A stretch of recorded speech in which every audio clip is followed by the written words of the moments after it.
আসসালামু আলাইকুম রহমতুল্লাহি ওবারাকাতুহু। প্রিয় শিক্ষার্থীরা, আজকে আমাদের গুণগত রসায়নের এটা হলো সেকেন্ড লেকচার। সো আজকের লেকচারটায় বেসিক্যালি আমরা হচ্ছে রেখা বর্ণালী নিয়ে কথা বলবো। প্রথম ক্লাসে আমরা কিন্তু হচ্ছে রাদারফোর্ড এবং বোর পরমাণু মডেলটাকে খুবই সুন্দর করে আমরা কিন্তু কাভার করেছিলাম। সো আমি আবার একটু রিক্যাপ করি আজকের আলোচনার সাথে প্রথম ক্লাসের যে সম্পৃক্ততা সেটা নিয়ে একটু কথা বলি। আমরা বলছিলাম যে ইলেকট্রন যখন একটা শক্তিস্তর থেকে উপরের শক্তিস্তরে যাবে তখন শক্তি শোষণ করবে। মনে রাখতে বলছি যে বড়লোকরা হচ্ছে কি গরিবদের শোষণ করে করে উপরে যায়, আর যখন উপরের শক্তিস্তর থেকে নিচের শক্তিস্তরে আসবে তখন শক্তি বিকিরণ করবে। এই শক্তি শোষণ এবং বিকিরণের কারণে সেখানে কিন্তু বর্ণালী সৃষ্টি হয়। ওকে, তাহলে আমরা কথাটা কি বলতেছি? শক্তির শোষণ ও বিকিরণের যে বিকিরণের কারণে, শক্তির শোষণ ও বিকিরণের কারণে আমাদের হচ্ছে বর্ণালী তৈরি হয়। ঠিক আছে, বর্ণালী সৃষ্টি হয়। আচ্ছা, এখন তো বিজ্ঞানী বোর, আমরা বলছিলাম গত ক্লাসে বিজ্ঞানী বোর বর্ণালীর ধারণা দিয়েছে, এটা ঠিক আছে, কিন্তু সে শুধুমাত্র হাইড্রোজেনের বর্ণালীর ব্যাখ্যা দিতে পারছে। সে কিন্তু অন্য কোনো মৌলের বর্ণালীর ব্যাখ্যা দিতে পারে নাই। আর রাদারফোর্ড কিন্তু বর্ণালীর ব্যাখ্যাই দিতে পারে নাই। এগুলো এভাবে হচ্ছে কোরিলেট করে করে মনে রাখবা। রাদারফোর্ড ব্যাখ্যাই দিতে পারে নাই, বোর ব্যাখ্যা দিছে, কিন্তু তাও লিমিটেড, শুধুমাত্র হাইড্রোজেনের ব্যাখ্যা দিছে। ওকে, এখন আমরা সেই হাইড্রোজেনের রেখা বর্ণালী নিয়ে আমরা একটু জানবো। দেখো, হাইড্রোজেন পরমাণুর রেখা বর্ণালীতে কতগুলা শক্তি স্তর বিজ্ঞানীরা আবিষ্কার করে। কি আবিষ্কার করে? শক্তি স্তর।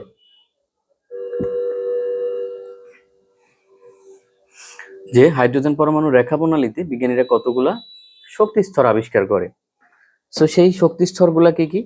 শক্তি স্তরগুলা হলো এগুলাকে আবার মানে সিরিজ হিসেবেও নামকরণ করা হয়, যে সিরিজ। যেমন 1 নাম্বার যে শক্তি স্তর, এটা হলো তোমার N1 = 1, এটা হলো লাইম্যান লাইম্যান সিরিজ। তারপরে N1 = 2 যদি হয় তাহলে হচ্ছে বামার, এটারে বলা হচ্ছে বামার সিরিজ বা বামার শক্তি স্তর। হ্যাঁ, যে কোনো একটা বললেই হলো। 3 নাম্বার হচ্ছে N1 = 3, হচ্ছে প্যাস্টেন।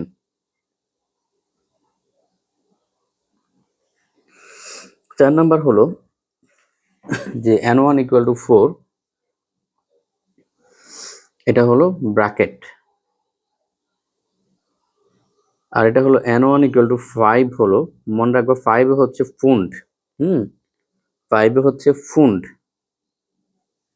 আর N1 = 6 হলো, এটা হচ্ছে হামপ্রিস। তাইলে এরকম তোমার 6টা শক্তি স্তর বিজ্ঞানীরা আবিষ্কার করছে। এটা এক বিজ্ঞানী আবিষ্কার করছে এমন না, এক এক বিজ্ঞানী এক একটা আবিষ্কার করছে। ঠিক আছে, তো হাইড্রোজেন পরমাণুর যে রেখা বর্ণালী, সেই রেখা বর্ণালীতে এইরকম, মানে সোজা কথা হলো, অর্থাৎ বিজ্ঞানী বোর বলছিল কি, যে একটা রেখা বর্ণালী তৈরি হয়। পরবর্তীতে স্টার্ক এবং জিমেন প্রভাবে আমরা দেখছিলাম একটা না, এটার মধ্যে আরো কিছু ব্রাঞ্চিং থাকে। হ্যাঁ, ব্রাঞ্চিং থাকে। তো তো বিভিন্ন বিজ্ঞানী পরবর্তী গবেষণা করে দেখলো হাইড্রোজেন পরমাণুর এই যে রেখা বর্ণালী, সেটার মধ্যে এরকম 6টা হচ্ছে তোমার বা মানে ভাগ থাকে বা শক্তি স্তর থাকে। ঠিক আছে, তো এগুলোকে Lyman series, Balmer series, Paschen series, Brackett series, Pfund series, Humphreys series বলা হয়। আচ্ছা, এখন এখন যে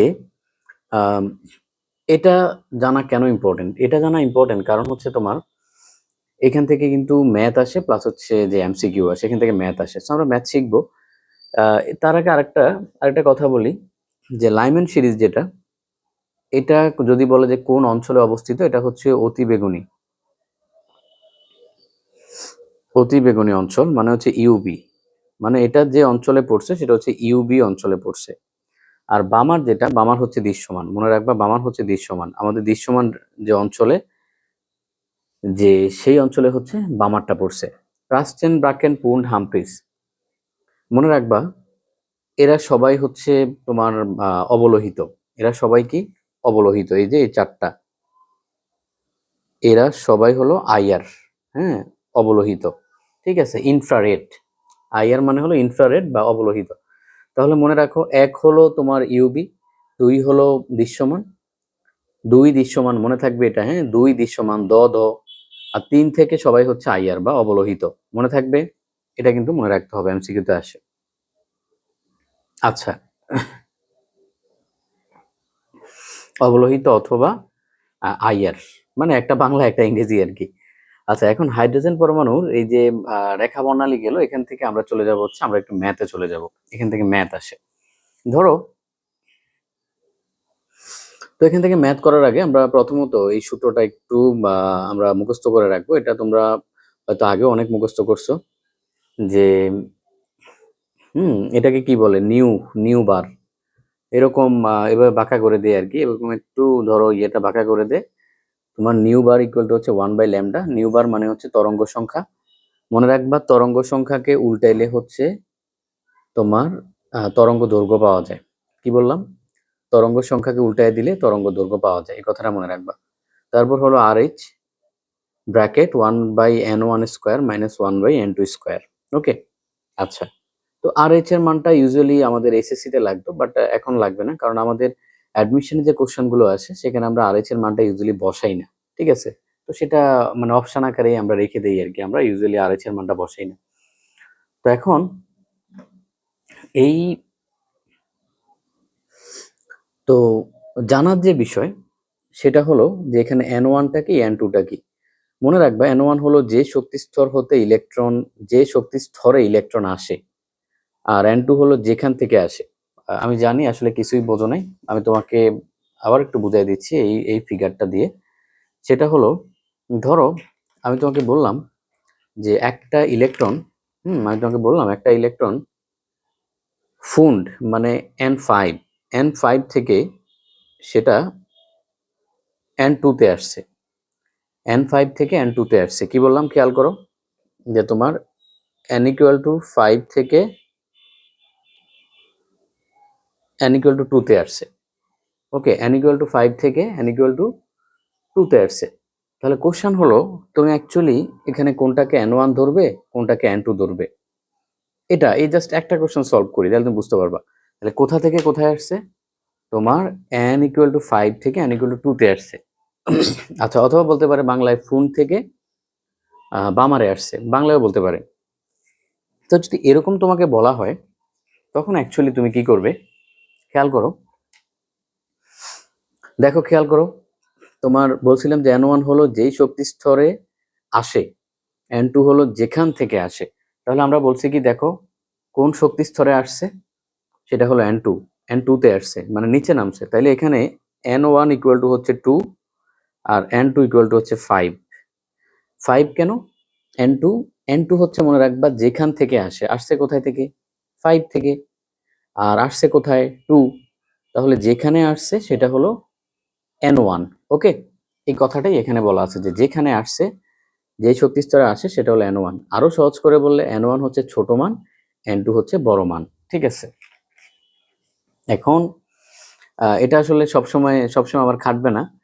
তো n1 ছোট মান বড় মান, এটা তুমি যখন উপর থেকে নিচে নামে তখন মনে রাখতে পারো। হ্যাঁ, কারণ দেখো n1টা ছোট মান হয়েছে, n2 বড় মান হয়েছে। বাট যদি উল্টা বলে যে নিচ থেকে উপরে গেছে, তখন তখন আবার তখন আবার সমস্যা হয়ে যাবে আর কি, তখন এটা খাটবে না। সো যদি ছোট মান বড় মান দিয়ে মনে রাখো, তাহলে মনে রাখো যে যখন নিচের দিকে নামে, হ্যাঁ, যখন শক্তির বিকিরণ হয় তখন মানে এই ট্রিক্সটা খাটবে, ছোট মান বড় মান। কারণ যদি উল্টা বলে যে নিচ থেকে উপরে যাবে, তখন তোমার যেখানে যাবে, সাপোজ ধরো 2 থেকে 5 এ গেছে, তাহলে কোথায় গেছে, 5 এ, তাহলে তখন তো n1 ইকুয়াল টু 5 হবে। বুঝতে পারছো কথাটা? আচ্ছা, এরকম চিত্র নিজে একটা এঁকে নিবা, তাহলে দেখবা সহজ করে বুঝবা। তাহলে গেল, তাহলে n1 মানে হলো কোথায় আসছে, n2 মানে হলো কোথা থেকে আসছে। তো আমরা একটা প্র্যাকটিস দিয়ে দিছি, এটা একটা অ্যাডমিশন কোশ্চেন। এখান থেকে বেসিক্যালি ভার্সিটি পরীক্ষায় কোশ্চেন আসে, মেডিকেলে আসার চান্স নাই। মেডিকেল কেমিস্ট্রি ম্যাথের জন্য তোমাকে 10টা ম্যাথ দিব, দেখবে 10টার মধ্যে একটা আসবে। সো মেডিকেল ম্যাথ নিয়ে প্যারা নেই। বলছে হাইড্রোজেন পারমাণবিক বর্ণালীর চতুর্থ শক্তি স্তর হতে দ্বিতীয় শক্তি স্তরে আগত, তাহলে কোথায় আসছে, দ্বিতীয়তে। তাহলে যেখানে আসছে সেটা হলো আমাদের n1 2 দ্বিতীয়তে আসছে। আর কোথা থেকে আসছে সেটা হলো n2 চতুর্থ। তাহলে n2 equal to 4। Clear? n2 কত? 4। তো বের করতে বলছে তরঙ্গ দৈর্ঘ্য বা তরঙ্গ সংখ্যা, তাহলে যে কোনো একটা বের করলেই আসলে হবে আর কি। আমরা তরঙ্গ সংখ্যাটা বের করি, তাহলে তোমার আর এইচ, হ্যাঁ, n1 কত? 2 স্কোয়ার মাইনাস n2 কত? n2 হচ্ছে তোমার যে 4 স্কোয়ার। তাহলে এখান থেকে হিসাব করো, এটা কত? 4, এটা কত? 4 4 16। ওকে, আচ্ছা, তাহলে ডিরেক্ট হিসাব করি ফেলি 16। আর তাহলে এখানে হিসাব করলে কত হবে? 4 মাইনাস 1, তাই তো? এরকম। তাহলে অর্থাৎ 3 RH বাই 16, এটা হচ্ছে আমাদের আনসার। আমাদের আলটিমেট আনসার কত? 3RH by 16। তাহলে এটা হলো আমাদের তরঙ্গ সংখ্যা। এখন যেহেতু বলছে যে তোমার তরঙ্গ দৈর্ঘ্য বের করতে, তাহলে উল্টায় দাও, উল্টায় দিলেই তো তরঙ্গ দৈর্ঘ্য বের হয়ে যাবে। তরঙ্গ দৈর্ঘ্য ল্যামডা কত হবে? 16/3RH। ক্লিয়ার? জাস্ট উল্টাই দিব, তাহলে ক্লিয়ার এই ম্যাথটা।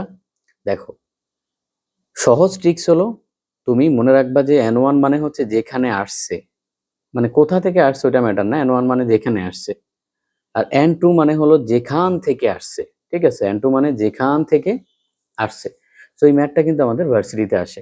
এই সূত্রটা দিয়ে আরো মজার মজার কিছু ম্যাথ আছে, আমরা সেই ম্যাথগুলো একটু সলভ করি। চলো, এই সূত্রটা দিয়ে ভার্সিটিতে একটা ট্রিকি কোশ্চেন আসে। জি জি, এই ট্রিকি কোশ্চেনটা ভার্সিটিতে ইউজুয়ালি আসে। তোমাকে বলবে যে অঙ্কের মধ্যে যদি কখনো লাইন কথাটা উল্লেখ থাকে, মানে এরকম বর্ণালীর অঙ্কের মধ্যে যদি কখনো লাইন কথাটা উল্লেখ থাকে, তাহলে n1 তোমাকে কোশ্চেনে বলে দিবে, আর n2টা হবে n1 প্লাস লাইন সংখ্যা। কিছুই বোঝো নাই আসলে, শর্টকাট তো এমনই। তোমাদের কোচিং এ যখন এই শর্টকাট গুলো পড়াবে তোমার মাথার উপর দিয়ে যাবে, এজন্য আসলে একটু ডিটেলস জানতে হয়। খেয়াল করো, কোশ্চেনটা হলো হাইড্রোজেন পারমাণবিক বর্ণালীর বামা সিরিজের, তাহলে যেই সিরিজের নামটা বলে দিবে, যেই সিরিজের নামটা বলে দিবে সেটা হবে তোমার অ্যাকচুয়ালি n1। তাহলে n1 ইকুয়াল টু বামার মানে 2। ক্লিয়ার? কত নাম্বার লাইন? তৃতীয় লাইন। তৃতীয় লাইন বলছে, তাইলে n1 ইকুয়াল টু হলো 2, n2 ইকুয়াল টু হচ্ছে 2 প্লাস 3, তৃতীয় লাইন বলছে না, তাহলে 5। মনে থাকবে, যখনই লাইন কথাটা বলা থাকবে সেটা জাস্ট যোগ করে দিবা। ঠিক আছে, এরকম ম্যাথ কিন্তু আসে। তো এখান থেকে তোমাকে যদি আর এস বের করতে বলে, এখন তো আসলে তুমি যে কোনো একটা বের করবো আর কি। আমরা ধরো তরঙ্গ সংখ্যা বের করলাম, যে R H 1 minus 2 square minus 1/5 square, তাহলে 4 মাইনাস 25। ওকে, সো এরকম আসে আর কি। তাহলে কত আসে? 25 4-এর তোমার ইয়ে করতে হবে, আসে হচ্ছে 100। 100 আলটিমেটলি উপরে কত আসবে? উপরে আসবে 25 মাইনাস 4, তাহলে কত আসে? যে তোমার 21 RH ভাগ 100। কথা ক্লিয়ার? তাহলে এই তো তরঙ্গ সংখ্যা এটা আসলো। এবার তুমি যদি তরঙ্গ দৈর্ঘ্য বের করো ল্যামডা, তাহলে উল্টায় দাও, 100/21 RH হয়ে গেল। ক্লিয়ার কিনা কথা? তাহলে এটা গেল, দেখো আমাদের এই সূত্রটার, এটা গেল কিন্তু সেকেন্ড একটা মেথড, মানে এই সূত্র দিয়ে কয়েকটা মেথডে কোশ্চেন আসে। এটা হলো একটা মেথড, এটা হলো আরেকটা মেথড, দুইটা মেথড। ওকে, আচ্ছা, 3 নাম্বার মেথড আরেকটা কোশ্চেন আছে এখান থেকে, এটাও ভার্সিটিতে আসে। এগুলো বেসিক্যালি মেডিকেলে আসে না, এজন্যই তো এই কোর্সটার নাম আসলে মেডিয়ান ভার্সিটি। কোন জায়গাটা মেডিকেলের জন্য ইম্পর্টেন্ট, কোন জায়গা ভার্সিটির জন্য, আমি তোমাকে বলে দিব। আর যেটা, আর যে জায়গা নিয়ে কিছুই বলবো না মনে করবা, সেটা দুইটার জন্য ইম্পর্টেন্ট। ঠিক আছে?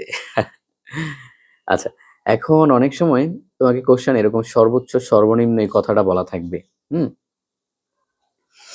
তো যখনই এই কথাটা বলা থাকবে, তো মনে রাখবা সর্বনিম্ন বললে, হ্যাঁ, যদি সর্বনিম্ন তোমাকে বলা হয় যে সর্বনিম্ন, তো সেখানে n2 n1টা আমাদের কোশ্চেনে দেওয়া থাকবে। n2 হলো জাস্ট n1 এর সাথে এক যোগ করে নিবা যদি সর্বনিম্ন বলা হয়। খেয়াল করো, সর্বনিম্ন যদি বলা হয়, যখন মিনিমাম বলবে। তাহলে কোশ্চেনটা সলভ করি চলো, ডিরেক্ট প্র্যাকটিস করলে বেশি মনে থাকে। হাইড্রোজেন পারমাণবিক বর্ণালীর বামার সিরিজের। সো এখানে N1 ইকুয়াল টু হচ্ছে লাইম্যান বামার 2, তাহলে N2 কত হবে? সর্বনিম্ন তরঙ্গ, সর্বনিম্ন বলছে, তাহলে N2 হবে 2 + 1 ইকুয়াল টু 3, এটা হচ্ছে N2। ক্লিয়ার? আচ্ছা, তাহলে এটা গেল N2। এখন তুমি বাকি ম্যাথ তো ইজিলি করতে পারবা। বাকি ম্যাথটা কিন্তু ইজিলি করতে পারবা। সূত্রে বসায় দাও, N1 N2 আমি তোমাকে দেখাই দিলাম। ঠিক আছে, ওকে। কত আসে তোমরা সেই করে হচ্ছে আনসারটা কমেন্ট সেকশনে জানিও। আচ্ছা, তাহলে এটা গেল।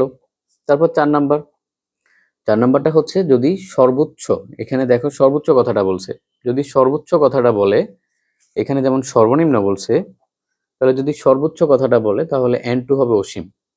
N1 তো দেখো, N1 তো বামার বলেই দিছে, এটা হলো N1। আর তাহলে N1 ইকুয়াল টু হচ্ছে 2, N2 ইকুয়াল টু হলো অসীম। N2 ইকুয়াল টু কত? অসীম।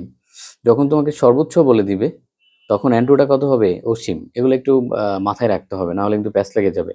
তাহলে অসীম যখন বলে দিবে তখন জাস্ট আবার সূত্রে বসায় দাও, সিম্পল ব্যাপার। সূত্রে বসায় দাও। আই থিঙ্ক, আশা করি তোমরা এসব হিসাব পারো। তাহলে N1 হচ্ছে 2 স্কোয়ার মাইনাস 1 বাই অসীম স্কোয়ার। ঠিক আছে, অসীম স্কোয়ার। তাহলে এখান থেকে যা আনসার আসবে সেটাই আনসার।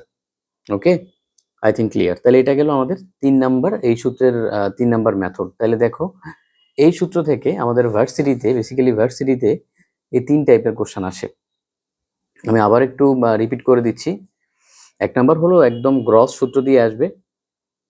একদম গ্রস সূত্র দিয়ে আসবে, যে এটা তোমাকে জাস্ট জানতে হবে N1 মানে হচ্ছে ইলেকট্রনটা যেখানে আসছে, N2 মানে যেখান থেকে আসছে। এটা গেল প্রথম। 2 নাম্বার হলো তোমার এই যে এই ম্যাথটা, যে 2 নাম্বার হলো এই ম্যাথটা, যদি কখনো লাইন কথাটা বলা থাকে তখন আমাদের এইভাবে হিসাব করতে হবে। আচ্ছা, 3 নাম্বার হলো সবচেয়ে ইম্পর্টেন্ট, যে সর্বোচ্চ সর্বনিম্ন বলা থাকলে, এটা বেসিক্যালি তোমার ঢাকা ইউনিভার্সিটিতে খুব কমনলি আসে, ডিইউতে বেশ কয়েকবার আসছে। কখনো সর্বোচ্চ বলে, কখনো সর্বনিম্ন বলে। সো ভার্সিটির জন্য ভেরি ভেরি ইম্পর্টেন্ট। অথবা যারা ধরো তোমার জিএসটিতে পরীক্ষা দিবে, জিএসটিতে এটা খুব আসে, ঢাকা ইউনিভার্সিটি, জিএসটি, এসব জায়গায় খুব বেশি বেশি আসে। ওকে, সো এটা কিন্তু আমাদের জানতে হবে।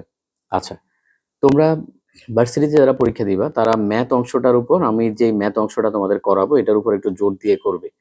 এটা খুবই মনোযোগ দিয়ে করবে, তাহলে দেখবা যে তোমার ভার্সিটির প্রিপারেশনটা কিন্তু সহজ হয়ে যাবে এবং তুমি ইনশাল্লাহ সব জায়গায় চান্স পেয়ে যাবা।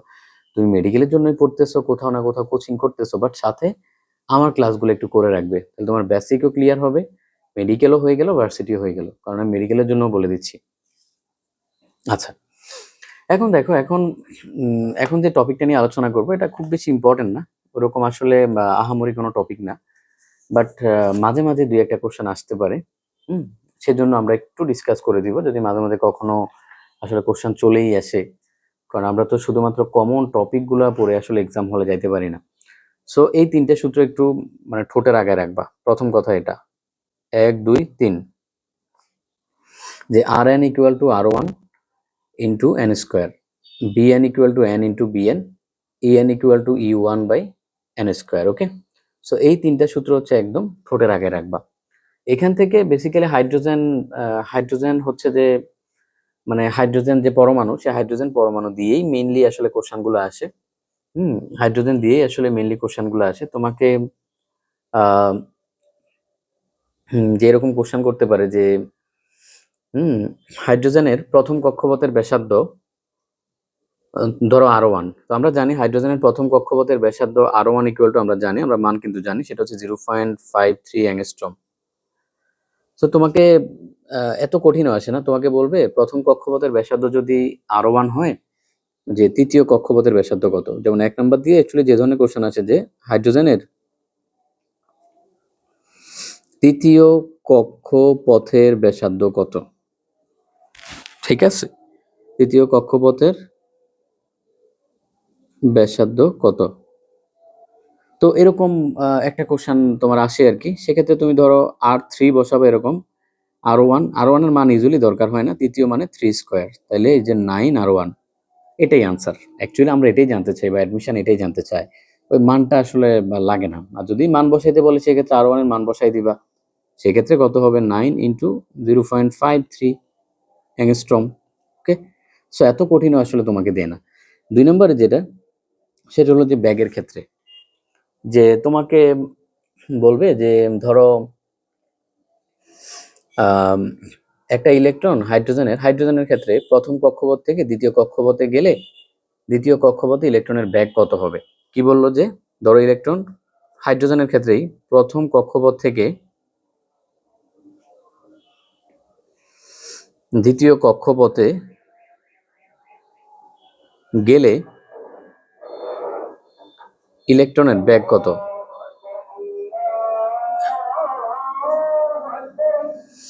ইলেকট্রনের ব্যাগ কত?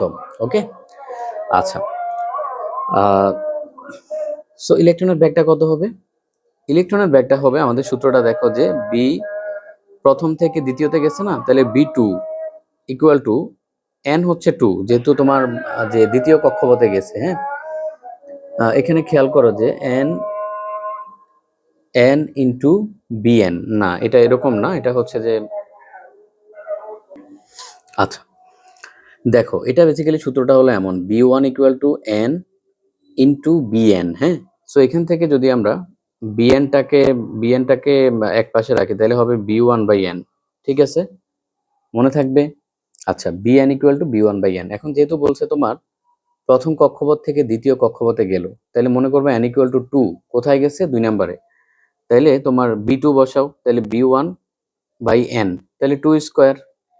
ওকে, সরি, যেহেতু এখানে স্কোয়ার না, এখানে হচ্ছে শুধু এন, এই যে, তাহলে এই যে এটাই আনসার, বি2 ইকুয়াল টু বি1/2। মানে কি? মানে দ্বিতীয় কক্ষপথে ইলেকট্রনের ব্যাগটা হচ্ছে অর্ধেক হয়ে যাবে। কি হয়ে যাবে? অর্ধেক হয়ে যাবে, মানে 50% রিডিউস হয়ে যাবে। ঠিক আছে, তারপর 3 নাম্বার থেকে তোমার এরকম সহজ সহজ ম্যাথ আর কি এখান থেকে আসে। এটা বেসিক্যালি খুব ইম্পর্টেন্ট টপিক না অ্যাডমিশনের জন্য, বাট মাঝে মাঝে দিয়ে দেয় তখন যাতে তুমি পারো। দ্যাটস ওয়াই আমি অ্যাকচুয়ালি তোমাকে কাভার করে দিচ্ছি আর কি, যাতে তুমি অ্যাটলিস্ট মানে সমস্যায় না পড়ো। তোমাকে বলতে পারে যে হাইড্রোজেনের জন্য তৃতীয় কক্ষপথে ইলেকট্রনের মোট শক্তি কত?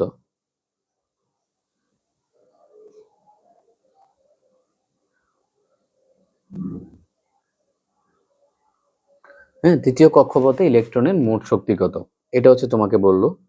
তখন ওই যে শর্টকাট ইএন, তাহলে ই3 ইকুয়াল টু ই1 বাই হচ্ছে এন স্কোয়ার, তাহলে কত? 3 স্কোয়ার, তাহলে ই1/9। ওকে, হয়ে গেল। ঠিক আছে, তাহলে ই3 ইকুয়াল টু ই1/9, মানে ই1টা যত তার 1/9, মানে 9/1 হয়ে যাবে আর কি। ওকে, সো এরকম শর্টকাট কিন্তু আমাদের ম্যাথ আসতে পারে। তাহলে দেখো আজকের লেকচারটা আমরা বেসিক্যালি এটা ম্যাথেরই, তো এটাই আমরা অ্যাকচুয়ালি কি কি কভার করেছি। তোমার আজকের লেকচারটা প্রথমে আমরা এই যে বর্ণালীর টপিকটা পড়লাম, এটার থিওরিটা বুঝলাম। পরবর্তীতে আমরা হচ্ছে যে তোমার ম্যাথের অংশটা কভার করলাম আর কি। হ্যাঁ, যে ম্যাথের অংশটা কভার করলাম, এই যে তরঙ্গ সংখ্যা বা তরঙ্গ দৈর্ঘ্য, এই বিষয়টা কভার করলাম। তারপর দেখো আমরা সর্বোচ্চ সর্বনিম্ন থাকলে কি কি করব, তারপর দেখো লাইন কথাটা বললে আমরা অ্যাকচুয়ালি কি করব, এটাই টপিকটা কভার করলাম, এবং শেষে এই ম্যাথটাও কভার করলাম। Okay, so I think each and everyone clear. তোমাদের টেনশনের কিছু নেই, তোমরা ক্লাসগুলো নোট করে নিও এবং অবশ্যই আমাকে ফিডব্যাক দিবে। ইউটিউব চ্যানেলটি সাবস্ক্রাইব করে দিও এবং আমাদের সৈকত স্যার পেজের সাথে কিন্তু অবশ্যই থেকো, আহ, যাতে আমাদের পরবর্তী পোস্টগুলো সবার আগে পাও। অবশ্যই পোস্টটি শেয়ার করে নিও এবং হচ্ছে যে তোমার লাইক এবং ফলো অপশন অন রাখো। ওকে, সো ইনশাআল্লাহ আমরা পরবর্তী লেকচারে তোমাদের সাথে দেখা হবে। সবাই ভালো থেকো। আসসালামু আলাইকুম রহমতুল্লাহি ওয়া বারাকাতুহু।